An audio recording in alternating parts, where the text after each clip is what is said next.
In the heart of Roman Egypt around the year 284, two young people were born, whom history would never forget, Julian and Basilissa.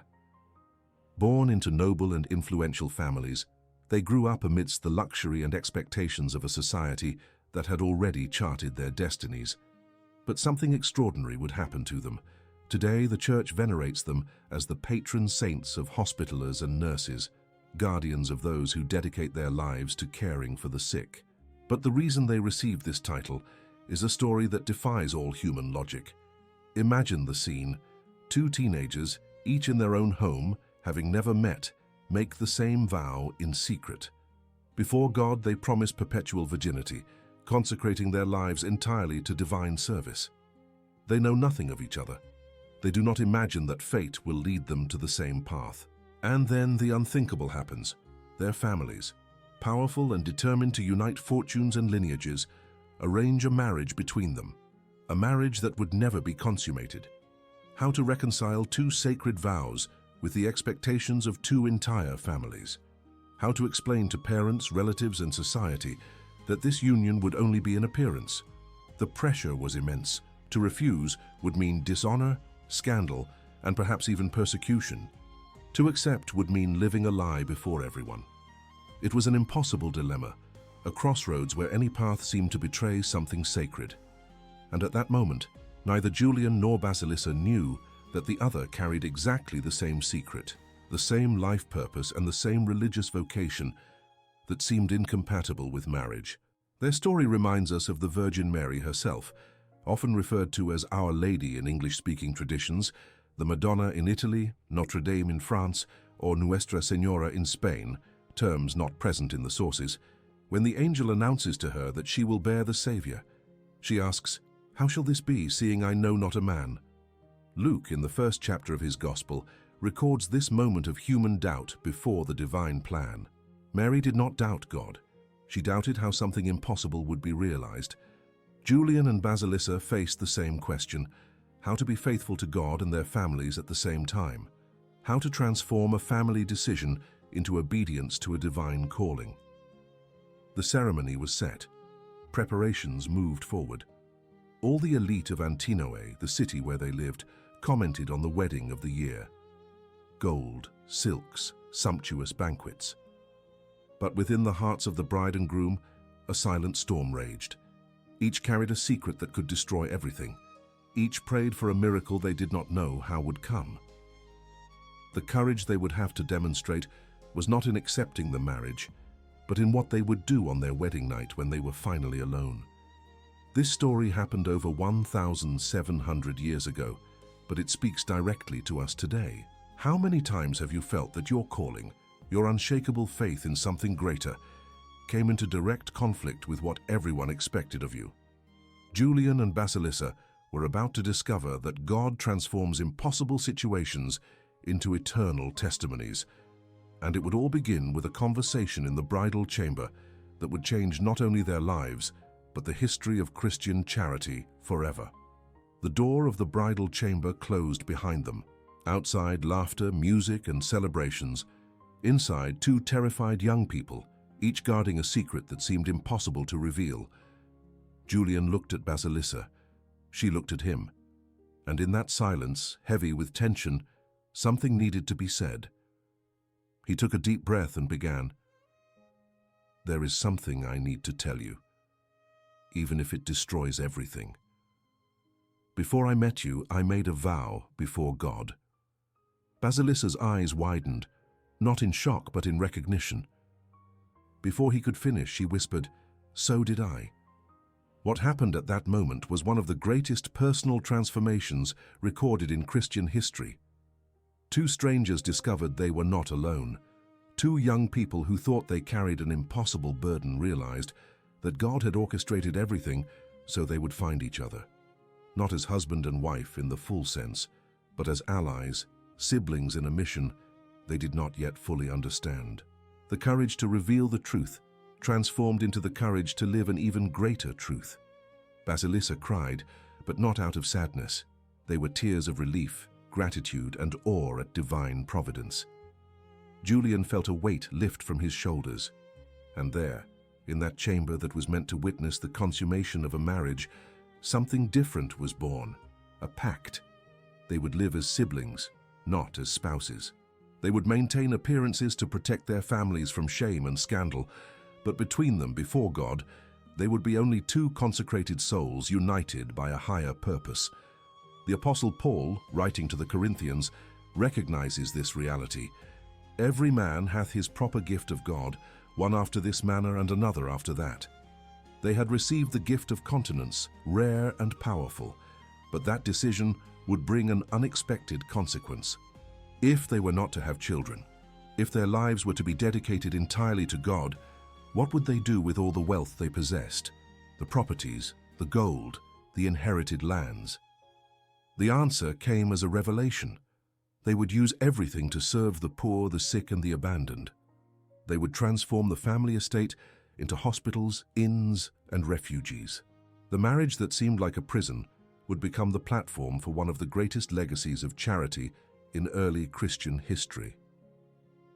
That night, they slept at opposite ends of the room. They woke up the next day with a shared secret and a clear mission. In the eyes of all, they were the perfect noble couple. Inside, they were silent revolutionaries, sacred saboteurs of a system that only valued lineage and appearance. They had chosen a path that very few would choose, a divine calling that challenged every social convention, and they were just beginning. Have you ever had to choose between the expectations of everyone around you and what God was whispering in your heart? Have you ever felt that your calling, your unshakable faith in something greater, put you on a collision course with your own family? Julian and Basilissa transformed an impossible conflict into an eternal testimony. And in the coming years, they would discover that the decision in the bridal chamber was only the first step of a journey that would change thousands of lives. The years following the marriage were a time of silent construction. While other nobles accumulated more wealth, Julian and Basilissa did the opposite. They transformed every coin, every property, and every resource into something that served the forgotten. But there was a detail that few noticed at the time, which reveals the couple's spiritual genius. They did not build just one hospital. They built two, one for men and another for women, and they kept these inns strictly separate. 4th century Egypt lived under the growing shadow of persecution. The Emperor Diocletian, who took power in 284, tolerated Christians at the beginning of his rule. But winds of change were blowing through the empire. Rumors spread about a new edict, a new wave of repression. In this dangerous context, Julian and Basilissa used their status as a noble couple as protection. Who would suspect that this respectable marriage hid two consecrated souls secretly serving the persecuted church? The inns became refuges. Christians fleeing other provinces found shelter there. The sick without resources received care. Widows and orphans had a place to sleep, and the social impact was immense. Antinoe, a city accustomed to Roman indifference toward the poor, witnessed something radically different. Nobles serving beggars, wealth flowing downward instead of concentrating at the top. Jesus had taught in the Gospel of Matthew, "I was sick, and ye visited me. I was naked, and ye clothed me." Julian and Basilissa lived these words literally. But why two separate hospitals? The answer only came to light later, when the full story was revealed. That rigid separation between the male and female inns was not just an administrative practice, it was spiritual protection. Julian attended to the men, while Basilissa cared for the women. Thus, they preserved the continence they had promised, avoiding any situation that might threaten their vows. The lasting legacy they were building required not only external generosity, but absolute internal discipline. Rumors spread among the poor of Antinoe. They said that this noble couple was different, that Basilissa washed wounds with her own hands, that Julian carried the sick on his back, that no needy person was rejected, no matter how despicable they seemed in the eyes of society. And gradually, something extraordinary began to happen. People who came to the inns seeking bread for the body discovered bread for the soul. Many converted to Christianity simply by witnessing that inexplicable love. The empire did not know it yet, but it was creating its own adversaries. Every soul saved in those inns was a seed of resistance. Every life transformed by the care of that couple was a silent testimony against Roman brutality. Julian and Basilissa had discovered a powerful truth. The greatest social impact does not come from speeches or violent revolutions, but from concrete, tangible love that touches real wounds. And when the empire finally turned its attention to them, it would already be too late. The legacy was planted, lives were already changed, and not even the full strength of Rome could erase what that love had built. The year was 303. Diocletian, pressured by his subordinate Galerius, finally yielded. The edict everyone feared was published. All citizens of the empire were required to offer sacrifices to the Roman gods. Anyone who refused would lose properties, rights, and eventually their very life. The greatest persecution in the history of early Christianity had begun. And Julian and Basilissa knew that those inns, that work of years, those lives being saved, everything was about to be tested. The denunciation came from where they least expected it. Another noble of the city, someone who had always envied the influence and respect the couple had earned. He did not denounce them for charity to the poor. That would be ridiculous. He accused them of something far more dangerous in Roman eyes, refusing to sacrifice to the gods, harboring fugitive Christians, and using imperial property for subversive activities. The summons arrived on a cold morning. Roman guards at the doors of the inns, an officer reading the accusation aloud. Julian and Basilissa had 3 days to appear before the provincial governor. That night, gathered for the last time in the privacy of their home, they faced the most difficult decision of their lives. They could publicly renounce Christianity, perform the ritual sacrifice, keep their properties, and continue their work discreetly. Or they could confess their faith openly and lose everything. The silence between them was heavy. Basilissa spoke first. "We have spent years living a hidden truth. Perhaps it is time to live an exposed truth." Julian nodded. They had built a legacy of concrete love. Now they would have to seal it with a public testimony. Jesus had warned his disciples in the Gospel of Matthew, "Fear not them which kill the body, but are not able to kill the soul." Those words echoed in Julian's mind. They had dedicated years to serving sick bodies and feeding hungry bodies, but they always knew there was something greater, something no emperor could touch. The unshakable faith that had sustained them in their impossible marriage, which had strengthened them through years of silent service, would now be tested in the most radical way possible. When they appeared before the governor, the response was clear and firm. They would not sacrifice to the gods. Confiscation was immediate. The inns were seized. Properties were divided among Roman officials. The gold accumulated over generations of their families was confiscated for the imperial coffers. In a matter of hours, Julian and Basilissa lost everything they possessed materially. But something strange happened. They felt peace. Not regret, not despair, but a deep peace of someone who is finally living in total coherence with their life's purpose. They were separated that same day, Julian to one prison, Basilissa to another. The empire knew that keeping them together could strengthen their resistance. Separated and vulnerable, they would face their individual trials. What Rome failed to understand is that the couple had already lived apart for years, united only by their common purpose. Physical distance would not break what spiritual vocation had built, and in the following days, each would face their own final journey, proving that overcoming adversity is not about individual strength, but about a faith that transcends circumstances. Basilissa's cell was dark, damp, and isolated. The empire had specific methods for breaking noble women: deprivation, social humiliation, and threats against their honor. But Basilissa was no ordinary noblewoman. She was a woman who had chosen virginity when she could have had descendants, who had chosen to serve when she could have been served, and who had chosen Christ when she could have chosen comfort. Those walls did not frighten her. Only one thing frightened her: not knowing if Julian would remain firm without her. The interrogations began. Roman officials tried to persuade her with promises: "Renounce now and you will recover part of the properties. Your husband can be spared. You can return to the life you had." Basilissa always responded with the same serenity: "My life has always been this. You simply could not see it." That calmness disconcerted the interrogators. They expected pleas, tears, and despair. They found an inner strength they could neither understand nor break. The trials intensified.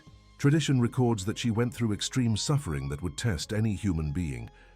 But what marked those who witnessed it was not the method of the trial, but Basilissa's response to it. She sang hymns, she prayed aloud, she comforted other prisoners who shared the space. A woman who should have been broken was inexplicably radiating hope. It was as if the more they tried to destroy her externally, the more she shone internally. Paul, writing to Timothy on the eve of his own end, left words that Basilissa could have spoken. "I have fought a good fight, I have finished my course, I have kept the faith. Henceforth there is laid up for me a crown of righteousness." That woman from Antinoe, educated in luxury and raised for strategic marriages, was finishing a course no one had planned for her. She was keeping a faith that the empire itself tried to tear away by force, and she was about to receive a crown that no earthly gold could buy. The final surrender of Basilissa's life happened with the same dignity that had marked her entire existence. Witnesses who were present reported something extraordinary. She showed no fear. Her last words were a prayer asking for forgiveness for those who persecuted her and for strength for Julian to complete his own journey. Then, silence.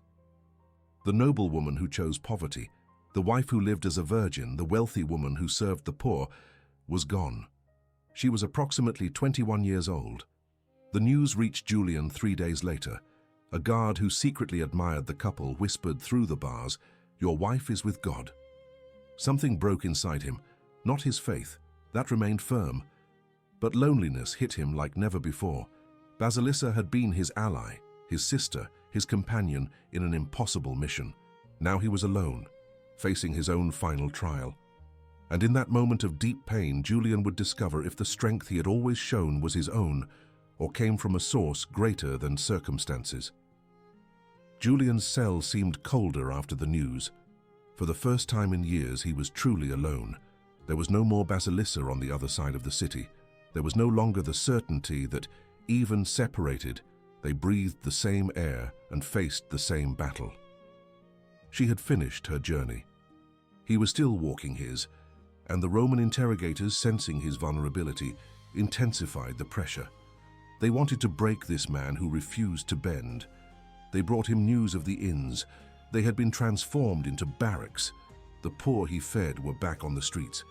Everything he and Basilissa had built was erased in weeks. The officials expected to see despair, regret, and the question, was it worth it? But Julian surprised them. He looked at them and said something that tradition preserved. "You can destroy buildings. You cannot destroy what we planted in hearts." The transformed lives, the conversions, the love experienced, all of that remained, even if the walls fell. The trials Julian faced were intense and prolonged. The empire wanted to make an example of him, a noble who had betrayed his class, a citizen who had refused the gods, a man who chose poverty when he had wealth. But every attempt to break him met the same unshakable perseverance. He prayed without ceasing. He quoted scripture, and he constantly spoke of Basilissa, not with sadness, but with hope. "Soon I will be with her," he would say to the guards, "and you cannot prevent that meeting." Paul had written to the Philippians words that Julian now fully understood. "For to me to live is Christ, and to die is gain, having a desire to depart, and to be with Christ, which is far better." That man who had spent years living a marriage without earthly consummation was about to experience an eternal union that no human force could dissolve.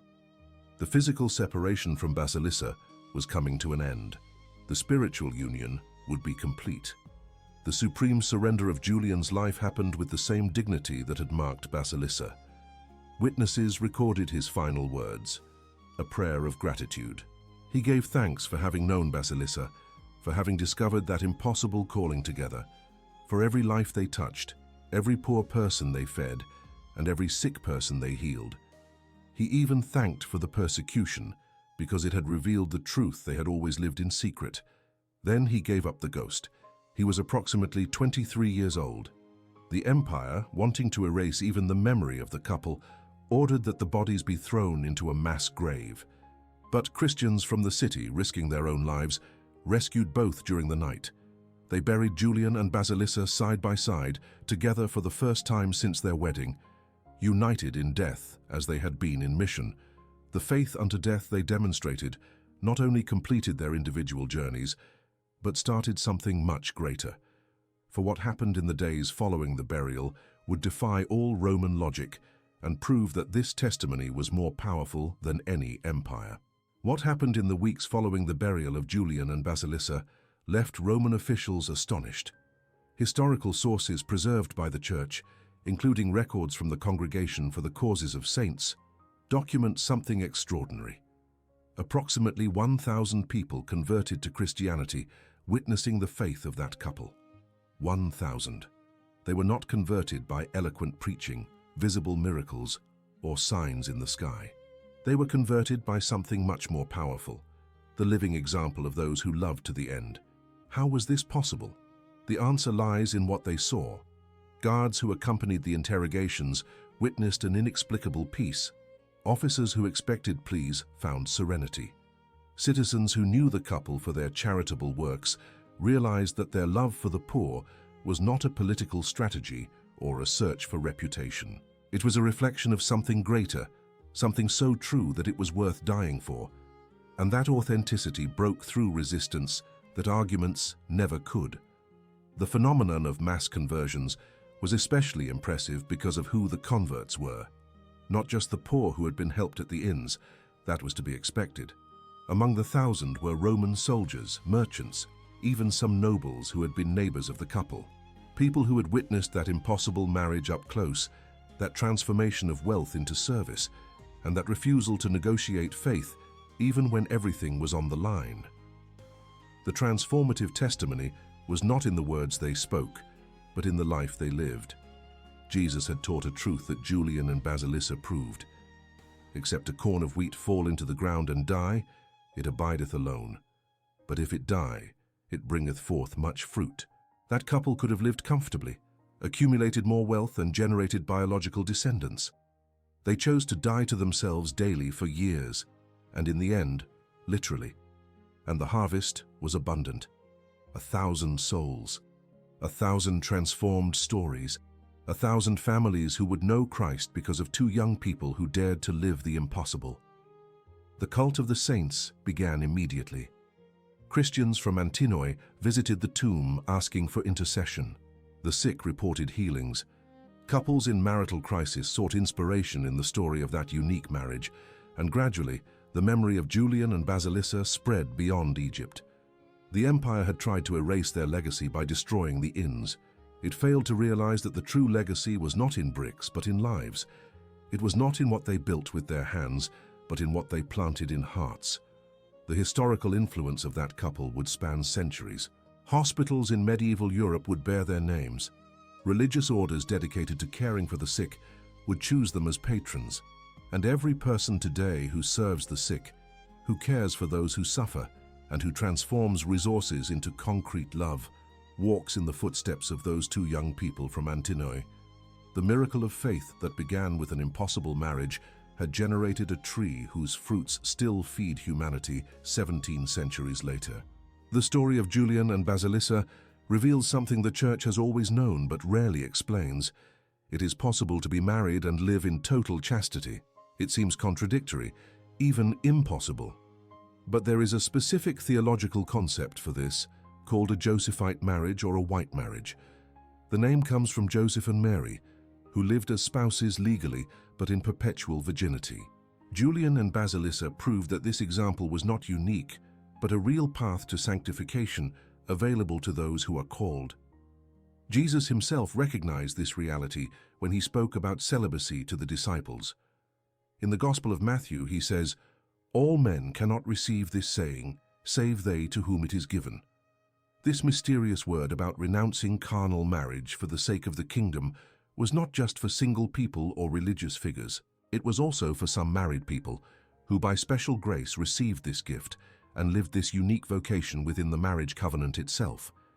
The hidden truth that Julian and Basilissa revealed was revolutionary for the theology of marriage. For centuries, many thought that marriage existed exclusively for procreation. If there were no children, there would be no purpose. But that couple proved something different. Marriage exists for mutual sanctification. Union can have purposes that transcend biology. Two spouses can help each other reach heaven without necessarily generating physical life, generating instead spiritual fruits that feed generations. They were not the only ones.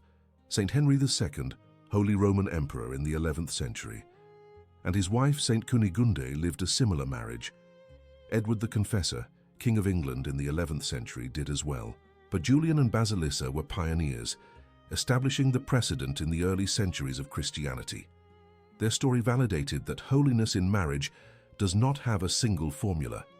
There are couples called to bear children and raise them in faith. There are couples called to live in continence and generate fruits of another nature. The impact of this revelation on Catholic theology was profound. Marriage ceased to be seen only as a social contract or a reproductive mechanism. It became a sacrament full of possibilities, a multiple path to sanctification. Some couples are called to biological fruitfulness, others to spiritual fruitfulness, some to full union including the conjugal act, others to full union excluding it. The essential part was not the method, but the purpose. Two becoming holy together, helping one another on the journey toward God. Julian and Basilissa, that couple from Antinoe who shocked Roman society, were actually revealing an ancient mystery. Marriage is greater than we imagine. The marital vocation is richer, more complex, and holier than we reduce it to be. And every couple, regardless of how they live their intimacy, is called to the same essential mission, to be a sacrament of Christ's love for the Church.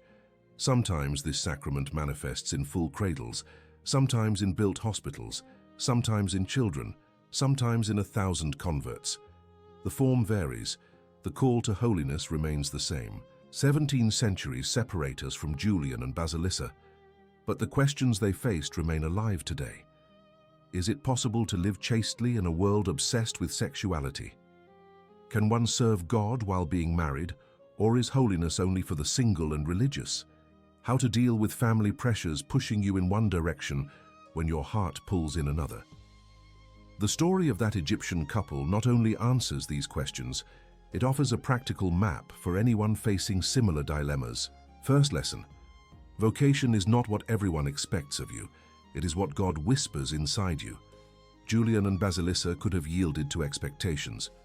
Marry, have children, accumulate more wealth, live comfortably. Their families would be happy, society would approve, and no one would question them. But they chose something different because they recognized a greater calling. And that choice, though difficult, brought an inner peace that no external comfort could provide. When you live your true life purpose, even suffering makes sense. Second lesson: personal transformation begins with impossible decisions. That conversation in the bridal chamber could have destroyed everything. Revealing the secret vow was risking scandal, rejection, and perhaps even the annulment of the marriage. But it was precisely that courage to be authentic that opened the way to the extraordinary. How many blessings do we lose because we are afraid to reveal who we truly are? How many deep connections do we miss experiencing because we keep up masks? True life change requires radical vulnerability. Third lesson: resources are neutral.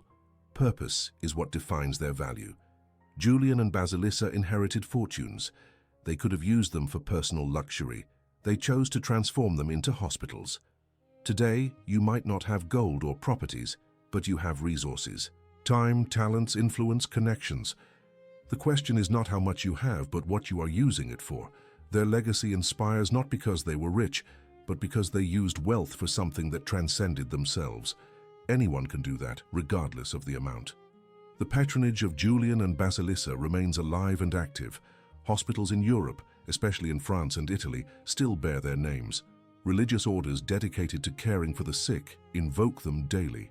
And every January 9th, the date of their liturgical feast, thousands of nurses, doctors, and caregivers around the world celebrate that couple who transformed an impossible marriage into a model of Christian charity. They are remembered not for what they refused to do, but for what they chose to build. Paul wrote to the Romans words that seem written for this moment, "And be not conformed to this world, but be ye transformed by the renewing of your mind." Julian and Basilissa refused to accept the script society wrote for them. They refused to conform to expectations that contradicted their calling. And in doing so, they renewed not only their own lives, but thousands of others. What promise of God seems impossible in your life right now? What vocation are you stifling because others don't understand it? What transformation are you delaying because it seems too risky? The story of that couple from Antinoe whispers an uncomfortable truth. God's impossible is always more attainable than man's possible. From an impossible marriage, 1,000 conversions were born, hospitals that crossed centuries, and a testimony that still challenges the world today. Julian and Basilissa proved that God does not ask permission from circumstances to fulfill his plans. He only asks for willing hearts, even when that willingness is accompanied by fear, doubt, and trembling. Those two young people from Antinoe were not spiritual superheroes. They were ordinary people who made extraordinary choices and discovered that divine grace fills every gap between our impossible and God's possible. There is an ancient prayer that devotees of St. Julian and St. Basilissa have prayed for centuries. Holy spouses who lived the purest love, intercede for us who struggle to live our vocation amidst the pressures of the world. Help us to have the courage to choose the narrow path when everyone points to the broad one. Strengthen our marriages, our families, our callings. And when the empire of this world knocks at our door demanding we renounce what is sacred, give us the same unshakable faith that sustained you to the end. Amen. The question they left for you is not theoretical, it is personal. What is your impossible marriage? Not necessarily matrimonial, but that situation where God asked for something that contradicts all human logic. That personal calling you feel in your heart, but seems unrealizable in practice. That divine promise that would require you to disappoint people you love, abandon securities you built, and risk reputations you spent years edifying. Julian and Basilissa faced exactly that and chose God. Their divine intercession is available for those who face similar choices today. The legacy of that couple is not just in history books or liturgical calendars, it is in every person who chooses to serve instead of being served. In every marriage that prioritizes sanctification over appearances. In everyone who transforms personal resources into concrete love for the forgotten. In every heart that hears God's whisper and responds, yes, even without fully understanding how it will all be realized. They are patrons of the Hospitallers because they understand what it means to care for wounds, both physical and spiritual. And they are ready to intercede for you. The journey of Julian and Basilissa began with a secret vow and ended with a public testimony that converted 1,000. It began with fear and ended with a crown. It began human and ended holy. And your journey? It is still in progress. There is still time for courageous choices. There is still room for impossible transformations. There is still opportunity for eternal legacies. The saints of Antinoe wait from heaven not to judge your hesitations, but to strengthen your steps. For they know better than anyone. The path of God's impossible is always safer than the path of man's possible. May St. Julian and St. Basilissa intercede for you. May their story inspire your choices, and may their example prove that no divine calling is too impossible when there are willing hearts. True personal fulfillment is never where everyone expects to find it. It is where God hid it, waiting for you to have the courage to seek it. Go and seek yours.